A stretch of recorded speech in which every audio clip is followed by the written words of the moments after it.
जनता के सामने। जी अस्सलामुअलैकुम, मैं हूँ आबिद बेली, एक आम कराची वाला। हमने 4 बजे तारिक रोड सिग्नल पर अपनी कैंपेन शुरू की थी भीख बंद के स्टिकर्स लगाने की, और आप यकीन करें कि 4:15 बजे से इस पूरे जो सिग्नल चारों तरफ के जो भिखारी खड़े थे वो सारे के सारे गायब हो गए।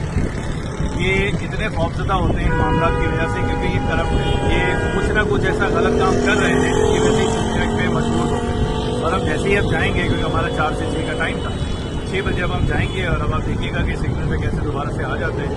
एक बात जरूर मैं कहूँगा कि लोगों ने बहुत अप्रिशिएट किया, जितनी भी गाड़ियाँ यहाँ रुकी उन्होंने चाहे स्टिकर लगवाया अपनी गाड़ी पे, लेकिन ले जरूर लिया।